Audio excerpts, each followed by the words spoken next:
सभी मित्रों को मेरा नमस्कार। मित्रों, साढ़े साती के ऊपर लोगों के तरह तरह के भ्रम हैं कि साढ़े साती जब आती है तो जीवन को तहस नहस कर देती है।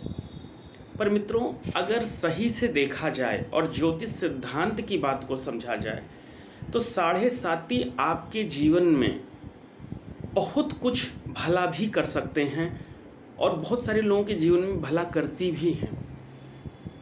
शनि देव की जो साढ़े साती होती है, ये आपके कर्मों के फल को देने का समय निर्धारित करती है। दुनिया में ऐसा कोई भी व्यक्ति नहीं है जिसके जीवन में साढ़े साती ना आए। जो व्यक्ति लंबी उम्र तक जीवन जीता है, 70 साल, 80 साल, 90 साल, उसके जीवन में निश्चित तौर पर साढ़े साती आती है, क्योंकि शनि देव का जो गोचर है हर 30 साल में उस राशि से गुजरता है और साढ़े साती का निर्माण करता है। यानी कि हर 30 साल में एक बार साढ़े साती आएगी ही आएगी। अब ये साढ़े साती करती क्या है? चूँकि शनि देव कर्म फल के दाता हैं, आपके किए हुए कर्मों का जो फल है वो देने का समय आ जाता है। जो लोग अच्छे कर्म किए रहते हैं उनको अच्छा फल मिलता है, जो लोग बुरे कर्म किए रहते हैं उनको बुरा फल मिलता है, जो लोग सामान्य कर्म किए रहते हैं उनको सामान्य फल ही मिलता है, उनको बहुत बुरा फल नहीं मिलता। हर किसी की साढ़े साती चलती है तो इसका ये मतलब नहीं कि उसका जीवन बर्बाद हो जाता है। कुछ लोगों का जीवन बहुत अच्छा भी हो जाता है और कुछ के जीवन में बहुत सारे संघर्ष परेशानियां भी आ जाती हैं। मित्रों, जब भी शनि देव से जुड़े हुए जितने भी कर्म हैं, जैसे मजदूर वर्ग है, अपने से जो नीचे काम करने वाले तबके हैं वो लोग हैं, साधु संत सन्यासी हैं, धर्म कार्य है, जो भी व्यक्ति इन सब के साथ अच्छा किए हुए रहते हैं, जो भी धार्मिक व्यक्ति होते हैं, अपना ईमानदारी से कर्म किए रहते हैं, उनकी सबकी साढ़े साती कभी भी उनको बुरा फल नहीं देती है। चूँकि साढ़े साती हर 30 साल के अंदर एक चक्र लगाती है, तो इतने लंबे समय के अंदर आपके जो भी कर्म के लेखा जोखा होते हैं उन सारे कर्म के लेखा जोखा को शनि देव देखते हैं और फिर अपने साढ़े साती में उसी अनुरूप वो उसका फल देते हैं। तो साढ़े साती को अगर आपको अच्छा बनाना है तो आप केवल अपना काम ईमानदारी से करना शुरू कर दें, दान धर्म करें, जब तब करें, साधु सन्यासी इत्यादि का सम्मान रखें, धार्मिक लोगों का सम्मान रखें। आप जितने भी इस तरीके के अपने से जो मजदूर वर्ग है, जो श्रमिक वर्ग है, जो दलित वर्ग है, जो पिछड़ा वर्ग है, इनको सबको भी, जो इसमें सीधे शरीफ सज्जन लोग हैं, कभी भूले से भी प्रताड़ित ना करें। जब आप एक अच्छे कर्म को करते रहेंगे तो इसी कर्म का जो फल है वो आगामी साढ़े साती में आपको प्राप्त हो जाएगा। शनि देव की दशा, महादशा, अंतरदशा, ये एक अलग चीज़ है। ये आपके पूर्व जन्मों से जो लेखा जोखा लेके आते हैं, आप पूर्व जन्म के किए कर्म किए रहते हैं, उनका फल यहाँ मिलता है। लेकिन साढ़े साती का तो पूर्व जन्म के साथ इस वर्तमान जन्म का भी जो आप कर्म किए रहते हैं उसका भी फल इसी साढ़े साती में आ जाता है। तो अगर आपका वर्तमान कर्म अगर अच्छा है तो साढ़े साती में निश्चित तौर पर आपको बुरा फल नहीं मिलेगा, अच्छा मिलेगा। और साढ़े साती कुछ लोगों को तो परेशान सिर्फ इसलिए करती है कि उनके जीवन में कुछ अच्छा करना रहता है। अगर किसी व्यक्ति को टेंशन नहीं दी जाएगी या खुद की उसको टेंशन नहीं होगी तो वो कोई कर्म करेगा ही नहीं।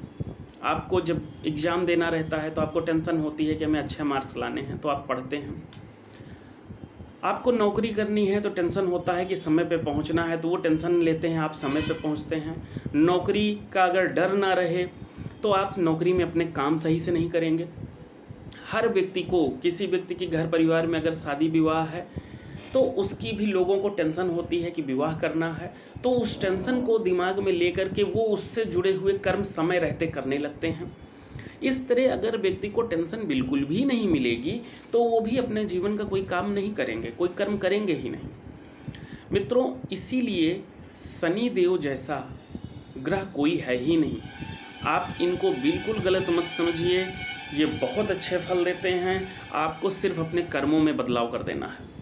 जो व्यक्ति धार्मिक हैं वो और शुभ काम करें, जो व्यक्ति मक्कारी करते हैं, दगेबाजी करते हैं, कोई भी गलत काम करते हैं, आपराधिक कर्म करते हैं, उनके लिए साढ़े साती बहुत बुरा फल देने वाली होती है। उन लोगों को सावधान रहने की ज़रूरत है, क्योंकि वो बच नहीं पाएंगे। साढ़े साथी एक राउंड आएगी, दूसरे राउंड आएगी, मान लीजिए आपकी कुंडली बहुत अच्छे भाग्यशाली है, पहले राउंड में आपको उस फल का फल ना मिल पाए, पर दूसरे राउंड तक आते आते आपकी कुंडली के जो शुभ फल होते हैं वो आप भोग चुके रहते हैं, तो फिर दूसरे राउंड में निश्चित तौर पर वो फल मिलता है।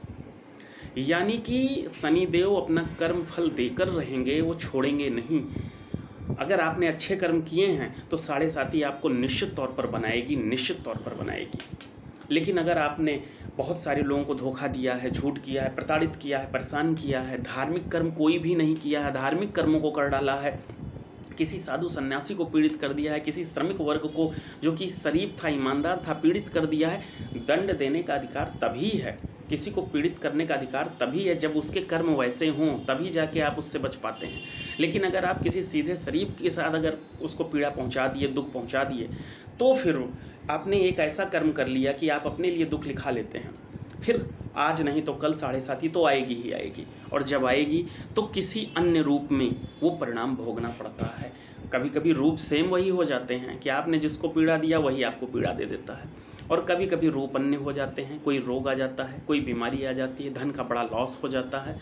तो मित्रों, एक ही चीज़ कहना है कि आप हमेशा साढ़े साथी का ये जो समय है, ये 7.5 साल का समय चलता है, 2.5 साल के इसके 3 पार्ट होते हैं। ये 3 पार्ट मिलाकर आपके पूरे जीवन को ये बनाने की क्षमता रखती है। लेकिन ये अपना फल वही देगा इस साढ़े साथी के पहले के जो 25-30 सालों में आपने कर्म किए हैं, उन कर्म के अनुसार ही ये फल देगा आपको।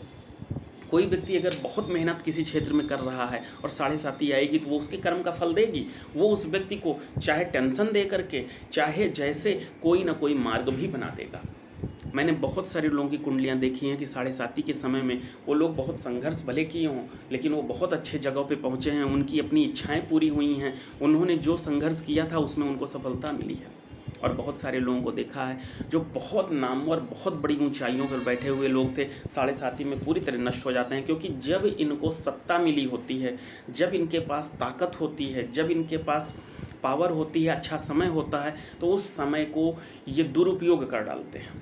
जब आप दुरुपयोग कर डालेंगे तो फिर वही साढ़े साथी फिर आपके कर्म का फल देने के लिए तैयार बैठी है, वो कोई ना कोई माध्यम से आपको उसका फल देगी।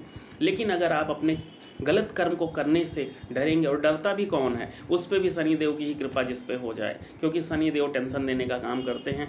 ये वहाँ तक अगर टेंशन आपको बैलेंस में मिल रही है कि आपको ही बनाने के लिए थोड़ी थोड़ी सी टेंशन, थोड़ा सा डर, थोड़ा सा अनुशासन दिया जा रहा है, तो ये आपके अच्छे के लिए होता है, ये कभी आपके बुरे के लिए नहीं होता है। लेकिन जब बहुत बड़े लेवल पे वो टेंशन हो जाती है तो आदमी डिप्रेशन में चला जाता है, तो वो स्थिति तो या तो ग्रहों के कारण बन जाती है, आपके प्रारब्ध के कारण बन जाती है, या पूर्व जन्म के कर्मों के कारण, या इस जन्म के कर्म कर दिए हैं फिर साढ़े साथी आ गई है, तो वो तो टेंशन देने का काम ही करती है, क्योंकि कर्म का फल देना ही देना है। अगर किसी व्यक्ति का नसीब यानी कि दशा महादशा भी खराब आ जाए, योग भी खराब हो और साढ़े साथी भी ऊपर से आ जाए, तो उनके लिए तो बहुत आफत खड़ी हो जाती है। लेकिन अगर किसी व्यक्ति की दशाएं अच्छी चल रही हैं, कुंडली में योग अच्छे हैं और साढ़े साथी आ जाए, तो ज़्यादा परेशान नहीं करती है, बस केवल 25-30% का आपको टेंशन देगी। लेकिन ये टेंशन भी अगर आपको अच्छे कर्म कराने के लिए ही दे रही है, ऐसा नहीं है कि ये टेंशन आपको बर्बाद करने के लिए दे रही है। बाकी के आपके जो कर्म होते हैं उन कर्म के अनुसार ही ये टेंशन मिलती है। अच्छे कर्म किए रहेंगे तो इसी समय में आपको कोई ना कोई मार्ग बन जाते हैं। मित्रों, जिन भी व्यक्तियों की साढ़े साथी आ रही है, आने वाली है या आ गई है, जिनकी आने वाली है, क्योंकि जीवन में आज नहीं तो कल आएगी ही आएगी, अगर आपका लंबा जीवन है तो आएगी ही आएगी, उनको हमेशा ईमानदारी से अगर आप अपना काम कर रहे हैं, साधु संतों की सेवा कर रहे हैं, आप किसी को प्रताड़ित नहीं कर रहे हैं, सिर्फ किसी को प्रताड़ित ना कीजिए, ईमानदारी से अपना काम कीजिए, तो साढ़े साथी आपको वैसे भी बुरा फल नहीं देने वाली है। और जिन लोगों के गलती से ऐसी चीज़ें हो गई हैं या नहीं भी पता है हुई हैं कि नहीं हुई हैं, तो उसके लिए आप उसका उपाय कर डालिए। क्योंकि एक कर्म अगर आप गलत कर लिए हैं तो दूसरा कोई कर्म अगर आप करेंगे उपाय के रूप में, तो उस कर्म का भी तो फल आपको साढ़े साथी में मिलेगा। ऐसा थोड़ी है कि सिर्फ गलत कर्म का ही फल मिलेगा, अच्छे कर्मों का भी मिलेगा। आप दान धर्म कर दीजिए, आप जो है चींटियों को भोजन दे दिया करिए, आप जो है गौशाला में या भैंसों के तबेले में कुछ खाने पीने की सामग्री चारे के रूप में इनको दीजिए। इससे साधु सन्यासियों से, जो श्रमिक वर्ग हैं, मजदूर वर्ग हैं, इनको अगर आप किसी भी तरीके से इनके साथ अच्छा कर रहे हैं तो आपको साढ़े साती में कभी भी बुरे फल नहीं मिलेंगे, अच्छे फल मिलेंगे। सिर्फ बड़े बड़े रत्न पहन लेने से, बड़ी बड़ी पूजाएं कर लेने से ही साढ़े साती के फल नहीं खत्म हो जाते हैं। साढ़े साती के फलों को चूँकि कर्म के माध्यम से आया है तो कर्म के ही माध्यम से ठीक भी करना पड़ता है। आप वैसे कर्म कीजिए। अगर आपने कोई गलती कर दी है तो अगर आपको वो स्मरण है तो उसके उपाय है तो कुछ न कुछ आप धर्म भी कीजिए। साधु संतों को भोजन करा दीजिए, गरीबों को जो है दान करिए, गरीबों की मदद कर दीजिए, श्रमिक वर्ग की मदद कर दीजिए। साढ़े साती बहुत अच्छा फल देगी। भैंसें जो शनि का रूप होती हैं, अगर भैंसों के तबेले में आप भैंसों को रोटी में सरसों का तेल लगा के खिलाते हैं तो शनि की बड़ी से बड़ी पीड़ा भी शांत हो जाती है। कुष्ठ आश्रम में अगर आप कुष्ठ रोगियों को या कुष्ठ जिनको हुआ है उनको अगर आप खाने पीने की सामग्री दान करते हैं तो इससे आपके शनि देव कैसे भी रूप में हों उनका रूप परिवर्तित हो जाता है, यानी उनके क्रोध शांत हो जाते हैं और वो अच्छा फल देने लगते हैं। बुरा फल तो बिल्कुल भी नहीं देते हैं, अच्छा फल देने लगते हैं। आपको अपने कर्म से अपने ही नसीब को बदलना है, दूसरा कोई माध्यम नहीं है, क्योंकि ये कर्म सिद्धांत का ही विषय ज्योतिष है। आपके किए कर्मों के कारण ही आपकी ये कुंडली बनती है और इस जन्म के कर्म उसमें जुड़ जाते हैं, दोनों मिल करके तब आपका भविष्य तय होता है और साढ़े साती या अच्छी दशा या बुरी दशा उन पर अपना प्रभाव करती है। जब अच्छी दशा आती है तो आपके अच्छे कर्मों के फल मिल जाते हैं, जब बुरी दशा आती है तो आपके बुरे कर्मों के फल मिल जाते हैं। मित्रों, आज के लिए इतना ही। जय महादेव।